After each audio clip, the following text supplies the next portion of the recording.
नमस्ते पेरेंट्स। आज हम ऑटिज़म में जो स्लीप रिलेटेड प्रॉब्लम्स होती हैं उनके बारे में बात करेंगे और हम ऐसा क्या करें कि हमारे बच्चे का जो स्लीपिंग रूटीन है, जो सोने का उसका जो कार्यक्रम होता है, वो धीरे धीरे स्टेबल हो जाए। बच्चा टाइम पे सो जाए, जितना ज़रूरी है उतना देर तक सोए। इसके लिए हम क्या करें? ऑटिज़म में हम ज़्यादातर देखते हैं कि बच्चों को बहुत स्लीप रिलेटेड इश्यूज़ होते हैं। जैसे बच्चा बहुत लेट सोता है, नॉर्मली हम 10 बजे तक या 11 बजे तक सो जाते हैं, बच्चा 2 बजे सोता है। अगर सो गया तो बार बार उठता है, फिर उसको वापस सुलाना माँ के लिए मुश्किल होती है। और कुछ बच्चे जल्दी सो जाते हैं लेकिन फिर बाकी लोगों से काफ़ी पहले उठ के बैठ जाते हैं। ये प्रॉब्लम ज़्यादातर, ये 3 प्रॉब्लम्स हम इनकाउंटर करते हैं ऑटिज़म के बच्चों में। अब नींद हमारे लिए बहुत ज़रूरी है। कुछ भी नया सीखने के लिए हमारी नींद अच्छी होना ज़रूरी है, वरना हमारी शारीरिक क्षमता, मानसिक क्षमता कम हो जाती है। जो नींद होती है वो भी 2 फेजेज़ में डिवाइडेड होती है। एक होती है हमारी रेम स्लीप और एक होती है एनआरईएम स्लीप। और देखा गया है कि जो ऑटिज़म के बच्चे हैं वो रेम स्लीप में, आरईएम स्लीप में बहुत कम टाइम गुजारते हैं और इस कारण से उनके दिमाग की जो क्षमताएं हैं, जैसे याद रखना, नई चीज़ें सीख पाना, इस पे भी प्रभाव पड़ता है। बच्चे सोते नहीं इसलिए उनके कुछ ऑटिस्टिक फीचर्स जैसे हाइपर एक्टिविटी, एग्रेशन, गुस्सा, दूसरों को मारना, सेंसरी इश्यूज, बाइटिंग, हिटिंग, लोगों को मारना, काटना, पिंच करना, अगर बच्चा जब ठीक से सोता नहीं है तो ये सेंसरी इश्यूज भी उसके बढ़ जाते हैं। तो हमें इन सब पे कंट्रोल करने के लिए, इन प्रॉब्लम्स को मैनेज करने के लिए बच्चे की नींद ठीक करना भी एक बहुत ज़रूरी, मतलब ज़रूरी है। बच्चे को ठीक से सोना, 6 से 8 घंटा सोना और सही समय पे सोना, ये ज़रूरी है। अब ऑटिज़म में जो सेंसरी इश्यूज़ होते हैं, साउंड का बच्चों को प्रॉब्लम होता है, लाइट के इश्यूज़ होते हैं, तो इन सब को भी हमें ध्यान रखना है। बच्चों के बहुत से बच्चे कॉन्स्टिपेशन से जूझ रहे होते हैं, इसके कारण भी उनकी नींद खराब हो जाती है। कुछ बच्चों में सीजर्स, अकड़ी आती है, फिट जिसको कहते हैं, उसके कारण भी उनकी नींद प्रभावित हो जाती है। और एक चीज़ कहते हैं जिसको है स्लीप एपनिया, ये भी ऑटिज़म के बच्चों में ज़्यादा देखने को मिलता है। स्लीप एपनिया होता है कि बच्चा कुछ देर के लिए सोता है और फिर एकदम से ब्रेथलेस होके उठ जाता है। ब्रेथलेस मतलब उसको सांस लेने में तकलीफ़ होती है और वो उठ के बैठता है, लंबी लंबी सांसें लेता है और फिर ठीक हो जाता है। ये भी ऑटिज़म के बच्चों में हमें ज़्यादा देखने को मिलता है। फिर ऑटिज़म के बच्चे जो हैं वो अपनी पूरी जो दिनचर्या उन्होंने करा, थेरेपी, क्लास, खेलना, सीखना, उसके बाद वो थक जाते हैं, शरीर थक जाता है, लेकिन दिमाग ये सिग्नल समझ नहीं पाता। उनको ये समझ नहीं आती कि उनका शरीर थक गया है, उन्हें अब आराम करने की ज़रूरत है। ये समझ नहीं पाते, इसलिए फिर और सेंसरी इश्यूज़ बढ़ते हैं, गुस्सा आता है, चिड़चिड़ाहट होती है, फिर बच्चे का मेल्ट डाउन आ जाता है। मेल्ट डाउन मतलब जब वो बहुत ज़ोर से या तो चीख पड़े, चिल्ला पड़े, गुस्सा करने लगे, खुद को मारने लगे, ऐसा बिहेवियर जो हम आसानी से कंट्रोल नहीं कर पाते बच्चे का। ये हम ज़्यादातर देखते हैं कि जो मेल्टडाउन्स आते हैं ना, वो नींद से कुछ समय पहले आते हैं। इसका कारण यही है कि बच्चा अपनी शारीरिक जो थकावट है वो समझ नहीं पा रहा। तो इसके लिए अब हम क्या करें कि हमारा बच्चा धीरे धीरे एक नॉर्मल स्लीपिंग रूटीन में आ जाए? तो सबसे पहले तो जहाँ आपके बच्चे को आपको सुलाना है, वो बेडरूम या हॉल में, जहाँ भी बच्चा सोता है, उस जगह को उस बच्चे के लिए थोड़ा कंफर्टेबल बना दीजिए। फॉर एग्ज़ाम्पल, बच्चों को लाइट इश्यूज़ होते हैं, तो थोड़े हैवी कर्टन्स उस कमरे में लगा दीजिए, लाइट कलर के लेकिन हैवी कर्टन्स जो लाइट को अच्छे से रोकें। बच्चों को साउंड इश्यूज़ होते हैं तो कोशिश कीजिए कि जितना कम आवाज़ उस कमरे में हो बच्चे को सुलाते समय, दैट विल बी गुड। और एक कॉर्नर, अब जैसे हम लोग मुंबई में तो इतने बड़े घर नहीं होते कि हम एक पूरा कमरा एक बच्चे को डिवोट कर सकें, लेकिन घर का एक कोना, एक सोफ़ा, एक कुर्सी ऐसी होनी चाहिए जहाँ बच्चे को हम थोड़ी देर बैठाएं और वो रिलैक्स कर सके वहाँ पे। अब वो रिलैक्स कैसे करेगा, हमें उसको ऐसी चीज़ें वहाँ रखनी पड़ेंगी, जैसे टेडी बेयर हो गया, या लड़कों को गाड़ियाँ अच्छी लगती हैं, या वो पॉपिट का गेम होता है वो अच्छा लगता है, या कुछ ऐसा कंबल हो गया या कोई कपड़ा हो गया जो उस बच्चे को पसंद है। वो 2-3 चीज़ें उस सोफ़े पे या उस चेयर पे रखिए। अगर बच्चा बहुत चिढ़ रहा है, रात के समय उसको तकलीफ़ हो रही है, वो गुस्सा कर रहा है, व्यक्त नहीं कर पा रहा, तो उसको उसके उस कंफर्ट जोन में थोड़ी देर के लिए छोड़ दीजिए। इसमें बहुत बार हम देखते हैं कि बच्चे थोड़ी देर वहाँ बैठ के ना कभी कभी स्टिमिंग भी करने लग जाते हैं, सेल्फ स्टिमुलेटरी बिहेवियर्स। एक वो कपड़ा पकड़ के उसको घुमाने लग जाएंगे, या फिर अपने किसी कपड़े का हिस्सा पकड़ के घुमाने लग जाएंगे, या आपने कोई उनको जो उनका सॉफ्ट टेडी बेयर है उसको दबाने लगेंगे। जो पॉपिट गेम है, इट इज़ वेरी, बहुत ज़्यादा ऑटिज़म के बच्चों को एंग्रॉस कर रही है, उसमें बिल्कुल खो जाएंगे। तो अगर वो कुछ समय के लिए वैसा करके शांत हो रहा है तो उसको कर लेने दीजिए, इट इज़ ओके। हम हर बार ऑटिज़म के हर स्टिमिंग बिहेवियर को रोकेंगे तो बच्चा गुस्सा करेगा। उसको 10 मिनट का अपना मी टाइम दे दीजिए सोने से पहले। फिर जैसा मैंने कहा, जहाँ जिस कमरे में उसको सुलाना है उसको उस बच्चे के लिए कंफर्टेबल करेंगे, हैवी कर्टन्स लगाएंगे, लाइट कलर्स रखेंगे, आवाज़ कम से कम रखेंगे। हमारा एक गर्म देश है तो जो भी आप कर सकते हो उसको, उस कमरे को ठंडा रखने के लिए वो रखेंगे।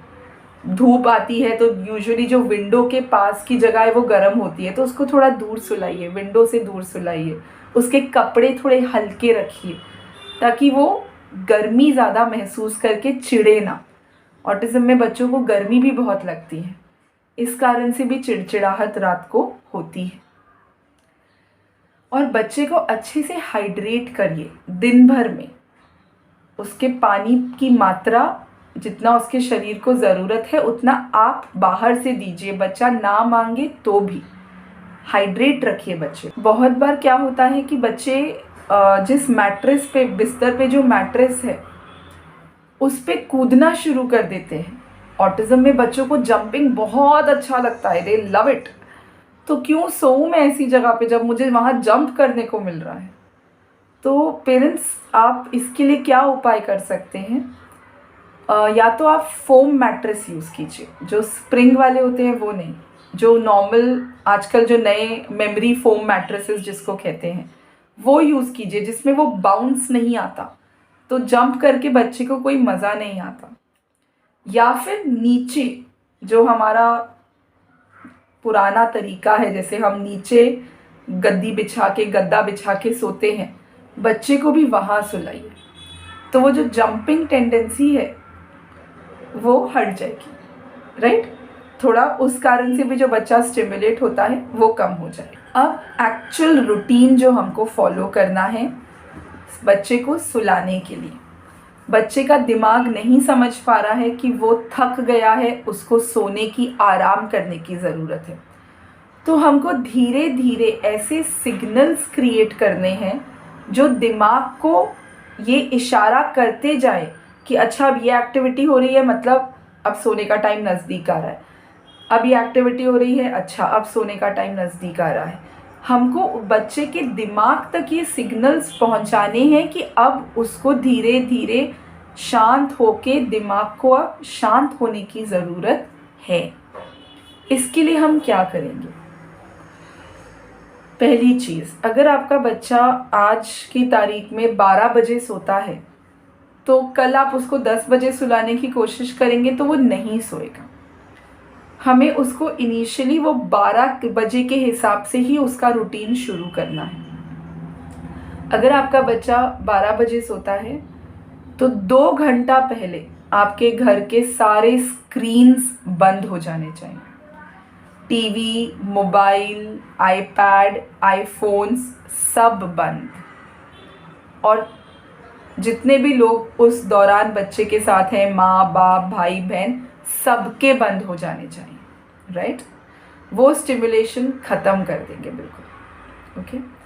उसके बाद बच्चे को अगर पॉसिबल है तो एक कुनकुने पानी से, जो ना ज़्यादा गर्म हो ना ज़्यादा ठंडा, ऐसे पानी से नहला दीजिए। अगर नहला नहीं सकते किसी कारण से तो पानी गर्म करके टॉवल से उसके सारे जॉइंट्स जितने भी हैं, एल्बो, शोल्डर्स, रिस्ट, फिंगर के जॉइंट्स, सबको अच्छे से कपड़ा लपेट के उसको दबाते जाइए। वार्म कंप्रेशन दीजिए बच्चे को, राइट। अगर बच्चा नहा रहा है तो थोड़े गर्म पानी से नहलाएंगे और नहलाने के बाद तौलिए के साथ उसको ये कंप्रेशन हम देंगे। कंप्रेशन मतलब उसके जितने भी जॉइंट्स हैं उसको माँ या फादर उसको दबाएंगे, एक गरम कपड़ा रख के दबाइए, ठीक है। एक बार बच्चे को आपने नहला दिया या पोंछ दिया गरम कपड़े से कंप्रेशन के साथ, उसके बाद उसका मसाज कीजिए, जो हमारे दादी नानी जैसे करते थे।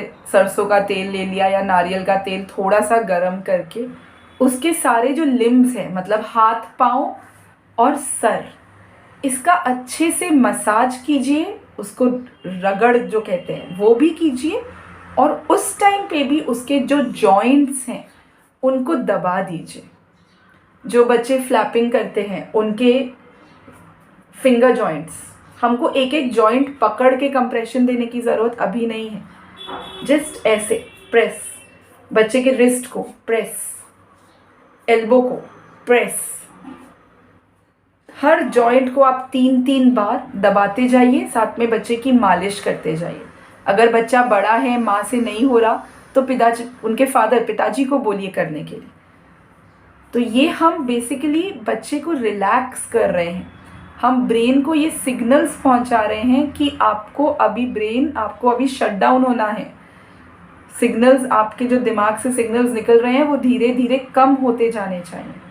हमने बच्चे को नहलाया, उसके बाद हमने तेल से उसकी अच्छे से मालिश और अगेन डीप कंप्रेशन दिया। पैरों को, बच्चे के हिप जॉइंट, नीज़ को, घुटनों को, उसके एंकल को और उसके टोज़ को, जैसे मैं हाथ पे दिखा रही थी सेम चीज़ आप पैर पे भी बच्चे को प्रेशर दीजिए। उसके बाद हेयर मसाज, बालों पे भी तेल लगा के हल्के हाथ से मालिश करेंगे। और जब आप ये करते हैं ना, स्पेशली जब मसाज दे रहे हैं तेल से, तो ना एक गाना गुनगुनाइए, एक स्लो सॉन्ग या एक भजन, जैसे मेरी नानी गाती थी, पायो जी मैंने राम रतन धन पायो, बड़ा सूदिंग लगता था और रिलैक्स हो जाते थे हम लोग। तो ऐसा कोई भजन या गाना, फोक सॉन्ग जो धीरे इंटेंसिटी में चलता हो, वो साथ साथ गाते रहिए, गुनगुनाते रहिए। बच्चे को एक ऑडियो स्टिमुलस भी मिलता जा रहा है, उसको प्रोप्रियोसेप्टिव जो उसके कंप्रेशन नीड्स हैं वो भी हम फुलफ़िल कर रहे हैं, टच नीड्स भी फुलफ़िल कर रहे हैं, दिमाग को हम सिग्नल्स दे रहे हैं कि रिलैक्स होना है। और जो गाना गाएंगे या जो भजन गाएंगे वो सेम रहेगा, हर रोज़ चेंज नहीं करते जाएंगे। वो भी एक सिग्नल है दिमाग को कि नाउ अब आपको रेस्ट जोन में जाना है, ठीक है। ये करने के बाद फिर बच्चे को ढीला हल्का कपड़ा पहना के उसको जहाँ वो सोता है वहाँ लेटा देंगे। वो जगह जहाँ बच्चे को आपको सुलाना है उसको रोज़ चेंज नहीं करेंगे, सेम रखेंगे। और जो बाकी लोग भी उसके साथ उस कमरे में सोते हैं या बेड शेयर करते हैं, वो लोग भी सेम होने चाहिए। ऐसा नहीं कि एक दिन दादी के साथ सो रहा है, एक दिन मम्मी के साथ सो रहा है, नहीं, हर रोज़ एक ही के साथ सो रहा है और उसी जगह पे सो रहा है। तो उसको लेटा दिया, उसके आसपास कुछ ऐसी चीज़ें रखिए जो उसको वो टेक्सचर कंफर्ट दे।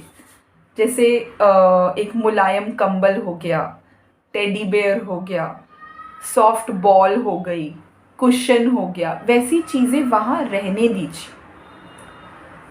और अब जब बच्चा थोड़ा रेस्टफुल स्टेज में अगर आ गया है, अब आप भी उसके साथ वहाँ लेट जाइए। अगर समझ लीजिए अभी भी बच्चा बेड पे घूम रहा है, फिर रहा है, इधर जा रहा है, उधर जा रहा है, टिक नहीं रहा है, तो ये एक और माँ ने मुझे बताया कि मैं ये करती हूँ अपने बच्चे के साथ। उसको वो ये मसाज, नहला के, तेल लगा के, उसको बेड पे लेटा के वो भागता था इधर उधर, तो वो माँ क्या करती थी, उसको लेटा देती थी, उसके ऊपर, बच्चे के ऊपर 3-4 पिलोज रख के ना उसके ऊपर लेट जाती थी। उस माँ का ये मानना था कि इतना बच्चा बहुत ज़्यादा मतलब घूमता था, तो उसको ये लगता था कि शायद मेरे बच्चे के पैर दुखते हैं, इसलिए वो स्टिल नहीं रह पाता, तो वो अपना पूरा बॉडी का वज़न उस बच्चे के पैर पे डाल के लेट जाती थी। नीचे कुशन, बच्चा, बच्चे के ऊपर पिलोज और उस पर माँ का वज़न। थोड़ा सुनने में अजीब लगता है, बट एक्चुअली बहुत ही प्रैक्टिकल तरीका है बच्चे को कंप्रेशन देने का, राइट। और वो तब तक लेटी रहती थी उसके ऊपर जब तक वो शांत नहीं हो जाता था, और एज पर दैट मदर धीरे धीरे वो समझ आने लग गया, वो प्रेशर के साथ कुछ समय में वो शांत होके लेट जाता था। सो ये भी आप ट्राई कर सकते हैं। उसके बाद जब बच्चा लेट गया है, आप भी उसके साथ लेट जाइए, और उस टाइम पे अगर आप अपने बच्चे को कुछ वर्बल इनपुट देना चाहते हैं, दिमाग शांत है, रिलैक्स है, आप दे सकते हैं। जैसे जो उसके दिन भर की दिनचर्या उसने की, वो उसको आप ओरली बता सकते हैं। अगर आपको लगता है कि अगर बच्चा ऑटिज़म का है, समझता है, कॉम्प्रिहेंड करता है, तो ये आप कि आज हम सुबह स्कूल गए, स्कूल में हमने क्या किया, फिर हम ऑटो से घर आए, फिर हम थेरेपी के लिए गए, थेरेपी में हमने क्या सीखा, हमने बॉल एक्टिविटी की, हमने टैम्पोलिन किया, हमने बीड्स डाले, फिर हम स्पीच में हमने क्या किया, आज हमने ये साउंड्स किए, फिर हम घर आए, हमने खाना खाया। ऐसे करके एक रूटीन बना लीजिए कि जो भी दिन भर में हुआ मैं उसको सुनाऊंगी। अगर आपका बच्चा वर्बल है तो आप उसको पूछ भी सकते हैं, आज स्कूल गए थे, तो वो यस या नो में जवाब देगा। आज आपने डिनर खाया, डिनर में दाल खाई, अगर बच्चा बेटर बोल सकता है कि क्या खाया, इसका जवाब दे सकता है, गुड इनफ। बट कभी कभी उस टाइम पे वो नहीं देना चाहते, तो उनको यस या नो वाले क्वेश्चंस पूछ लीजिए कि आज डिनर में आपने आलू की सब्जी खाई, तो वो यस या नो बोलेगा अगर बच्चा वर्बल है और रिसेप्टिव है। अगर बच्चा नॉन वर्बल है तो आप उसके दिनचर्या की ना कुछ फ़ोटोज़ खींच के उसको मतलब लैमिनेट करवा के या एक स्क्रैप बुक बना के रख लीजिए, जहाँ वो स्कूल जा रहा है, फिर आप उसको ऑटो में बैठा रहे हैं, उसकी एक फ़ोटो, ऑटो से उतर रहा है, उसकी एक फ़ोटो, घर आया तो मम्मी ने दरवाज़ा खोला, उसकी एक फ़ोटो, फिर उसको आपने कपड़ा चेंज किया, उसकी एक फ़ोटो, फिर थेरेपी सेंटर की, गार्डन की, जो भी उसकी दिनचर्या है, उसके किसी एक दिन की सारी फ़ोटोज़ खींच के आप उसकी एक स्क्रैप बुक बना दीजिए। उसको मोबाइल पे मत दिखाइए, हाँ, एक स्क्रैप बुक बना दीजिए और रोज़ उसको वही फ़ोटोज़ आप दिखाते जाइए और साथ साथ वर्बलाइज करते जाइए। हाँ, तो जब आप ये करते हैं ना और रूटीनली करते हैं, ये भी दिमाग के लिए एक सिग्नल है कि अब हमको रेस्ट करना है। ये होने के बाद उसके बाद कुछ बच्चों को ना, ये ऑटिज़म के बच्चों को ये डर रहता है कि मैं सो जाऊंगा तो मैं शायद वापस नहीं उठूंगा, या मैं उठूंगा तो शायद माँ बाप सामने ना हो या नहीं होंगे। ये भी एक एंजाइटी ऑटिज़म के बच्चों में दिखती है। इसलिए सुलाते समय ना उसको बोलिए कि बच्चे आई लव यू, या उसको एक हक करके, और कल मिलेंगे, सुबह मिलेंगे, आई सी यू इन द मॉर्निंग, अभी सो जाओ, कल उठ के हमको स्कूल जाना है। तो ये बोलिए कि टुमारो विल कम, ये उसको बताइए। ये भी एक एंजाइटी बच्चों में होती है जो हम समझ नहीं पाते। बहुत कम बच्चे ये अपनी एंजाइटी वर्बलाइज कर पाते हैं। तो ये बोलिए कि कल है और हम सब कल साथ रहेंगे, और उसको डीप हग भी दीजिए। वो भी एक फॉर्म ऑफ डीप कंप्रेशन है। जोर की जादू की जप्फी दीजिए अपने बच्चे को, ठीक है। और ये आपको कंसिस्टेंटली ये पैटर्न फॉलो करना पड़ेगा, तब दिमाग ट्रेन होगा ये क्यूज समझ के जल्दी शट डाउन होने के लिए। आप 2 दिन करेंगे, 4 दिन करेंगे, उससे नहीं होगा। Regular routine, this should become your night routine, right. और अब जैसे बच्चा आपका 12 बजे सो रहा है या 1 बजे सो रहा है, तो इनिशियली अगर आपका बच्चा 1 बजे रात को सोता है तो आपको उसका ये रूटीन 11 बजे शुरू करना है। कुछ दिन वो 1 बजे ही सोएगा, फिर जैसे जैसे दिमाग ट्रेन होगा, मे बी 15 दिन के बाद आप 1 बजे की जगह उसको 12:45 15 मिनट पीछे, फिर 15 मिनट पीछे, फिर 15 मिनट पीछे, ऐसे करके रिवर्सल होगा। मिनटों में रिवर्सल होगा। एक दिन बच्चा 1 बजे सोया तो अगले दिन 10 बजे सो जाएगा, ऐसा नहीं हो सकता। पहले 15 दिन बच्चे को 1 बजे के हिसाब से ही रूटीन बनाएंगे। अगर बच्चा 1 बजे सोता है तो 11 बजे स्क्रीन्स बंद हो जाएंगे और फिर ये रूटीन धीरे धीरे धीरे फॉलो अप होगा, राइट। फिर अगर 15 दिन में ये रूटीन बन रहा है, आपको लग रहा है कि हाँ बच्चा शांत हो रहा है, आप देखेंगे ऑटोमेटिकली वो टाइम थोड़ा पीछे आ जाएगा। फिर आप अपना जो रूटीन है वो 11 की जगह 10:30 बजे शुरू कर दीजिए। ऐसे रिवर्सल करेंगे। इसको रिवर्स करने में 2 से 3 महीने लगते हैं। It is not a fast process, okay. Medication भी अवेलेबल है। मेलाटोनिन नाम का मेडिसिन भी देते हैं हम ऑटिज़म के बच्चों को। अगर बहुत ज़्यादा बच्चा रात के टाइम पे मेल्टडाउन्स हो रहे हैं, एंग्शियस हो रहा है, गुस्सा कर रहा है, टैंट्रम्स थ्रो कर रहा है, तो उनको मेलाटोनिन प्रिस्क्राइब भी करते हैं। That is also an option. But before medication ये रूटीन आप ज़रा फॉलो करके देखिए, it will give you results. अब बच्चा सो रहा है लेकिन अगर बार बार उठ रहा है तो क्या करें? अगर बच्चा उठ भी रहा है ना, तो हमको, अगर वो रात में 10 बार उठ रहा है तो रात में 10 बार हमको उसको उठा के उस जगह जहाँ वो सोता है वहाँ बैठाना है।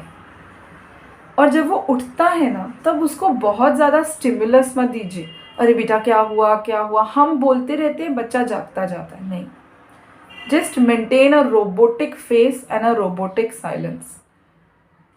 बच्चा उठ गया है, मिनिमल बात करेंगे।